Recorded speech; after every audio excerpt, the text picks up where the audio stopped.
Welcome back to Briggs on Books, our international talk show where we talk to authors, not just authors, but authors, publishers, editors, readers. There's so much that goes into getting a book published, and we want our viewers to know what it takes to get their book out. Many of our viewers have been writing and writing and writing on their books, and they have not got across that finish line. So we try to feature authors who've actually done it.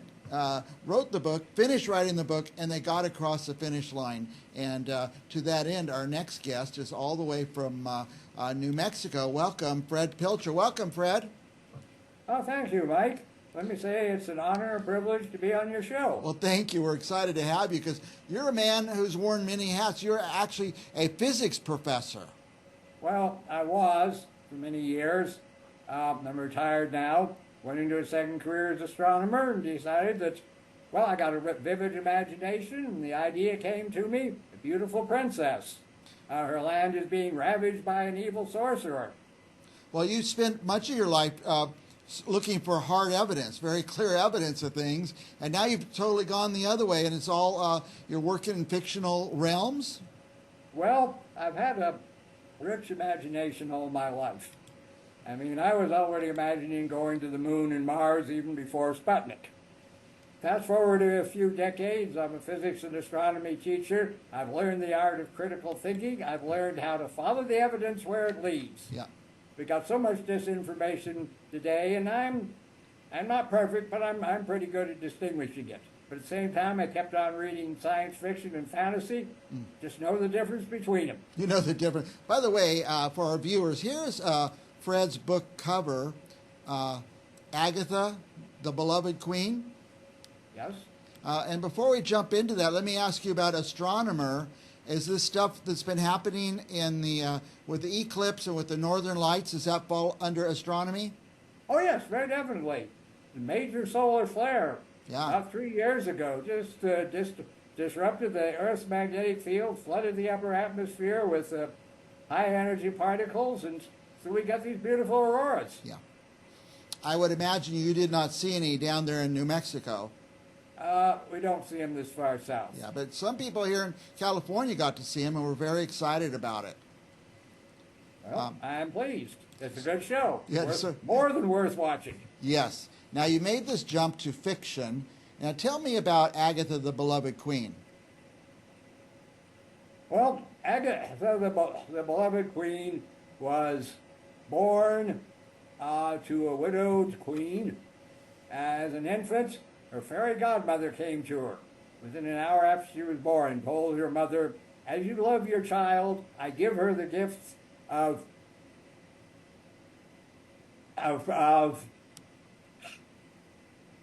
wisdom,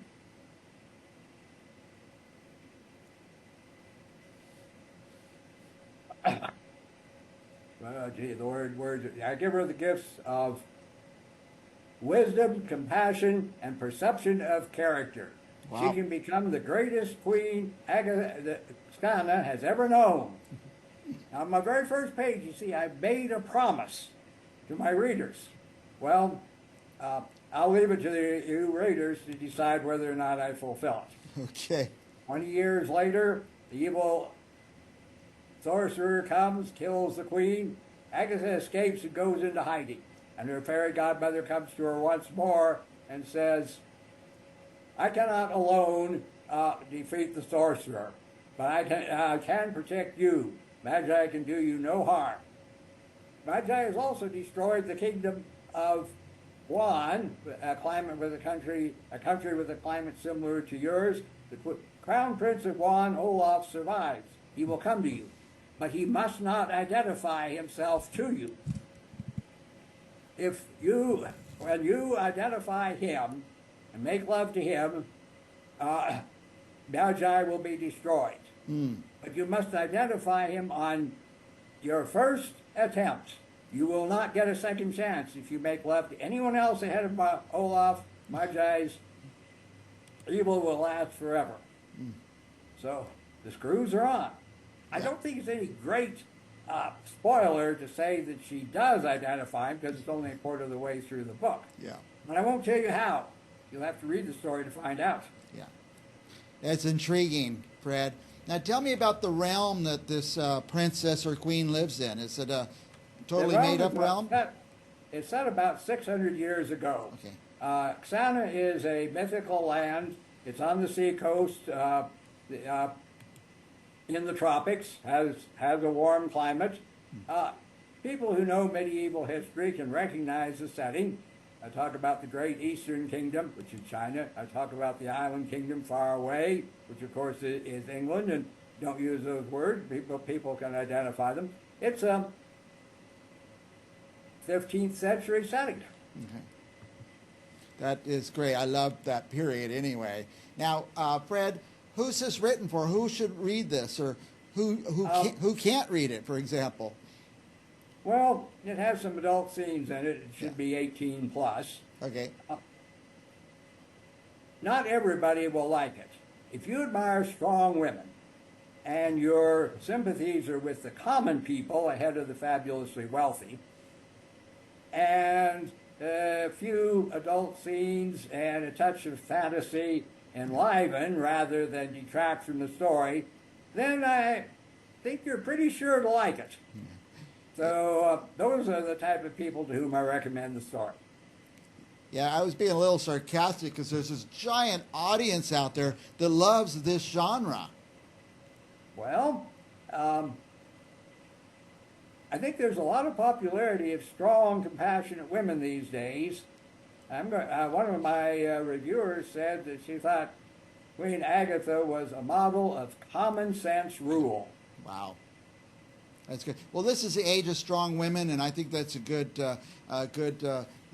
subject for young women today to see examples of strong women, even if it's in fiction. I think that's a good lesson for them, for all of us, in fact. Now, I got to tell you, Fred, right before we came on the air, I was going through your website, which we have on the screen, your fredpilcher.godaddy.com/about, and there's a lot about Fred in there and a little bit about the book. I encourage our viewers to go take a look at that. On this book, Fred, what formats is it? Is it Kindle and all those others? It is in Kindle and printed format. Okay. And will there be any, audio book? None is planned. Okay. At least for the foreseeable future. Yeah. What I got to read of the book and about the book, Fred, I hate to say, but this sounds like it could be a great movie. Well, I like to think so, but you know how those things are. Yeah. Any supernatural, any dragons or anything like that pop in? There is an evil sorcerer who materializes out of thin air, and a little ball of fire emerges from his fingertips, flashes over to the queen, kills her. Yeah. Just a few such scenes. There's a fairy godmother who sort of materializes out of nothing and then disappears again. But just a few of those scenes. Yeah. Enough to provide a background, but now Agatha, the beloved queen, using the gifts of wisdom, compassion, and perception of character, now strives to give prosperity to all of her people. Yeah. I'm anxious to get into this book and see how it all unravels and where it ends up. Thank you. I wanted to say this, that I try to ask each author a little bit about their process because, like I say, so many of our thousands and thousands of authors out there have been writing and writing, haven't been able to put their pencil down and finish their book. What was your, did you write this in 2 weeks, 2 months, 2 years?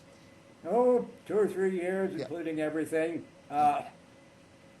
It grew from the scene of the fairy godmother appearing before the princess, her mother had just been killed, and saying that she can identify her handsome prince and defeat Magi. And then it grew a sentence, a paragraph at a time, to a total of 114,000 words. And then I got some very capable line editing help. Yeah.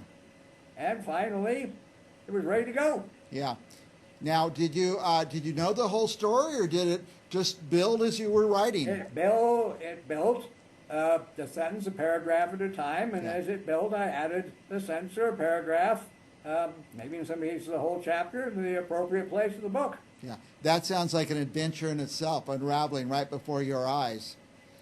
I'm glad you said that about the line editor, because some people think they have to get their book perfect before they seek help. And there's a lot of people out there that will help you get across the finish line, maybe cut out 50,000 words or so, right? Well, in my case, I am strong on imaginative plot lines and weak on character development. Right. So my line editors really helped me build the personalities of these characters into people that you can understand, that you can identify with. And so I give them all my thanks. Very good. Now, what's I would recommend line editing for all newer authors. Now, you're a young man, Fred. You got a couple more books coming out? None are planned. Okay. This is a handful on its own. Once you finish writing, there's a whole nother job you have on getting it published and getting it promoted. That's a lot harder than writing. At least it has been for me. Yeah. Well, I appreciate that you have a good, strong Zoom connection. I can't tell you how many authors I've talked to that just have not been able to manage that, and you did it. So thank you, Fred. We're almost out of time already, but I want to give a moment or two. Do you want to tell our viewers anything else about you, about the book, or about your processes? Well, all my life I've admired strong women. It's just a part of my character. I like Cinderella, the Walt Disney cartoon from 1950. Ingrid Bergman appeared in Joan of Arc, 1951. Yeah. And I simply admire strong women. Yeah. So the idea of writing a story about a strong and compassionate woman who really feels for the common person. Mm. Now, she encounters all kinds of problems along the way, but, well, read the book and find out how she deals with them. There you go. I'm going to read this book, and I guess you could get it in all the usual places? Oh, yes. Amazon, Barnes & Noble, all those? Well, I don't think you can find it in a bookstore. Okay. But you can get it on Amazon online. You get it at Barnes & Noble online. You could probably order it from a bookstore. Yeah.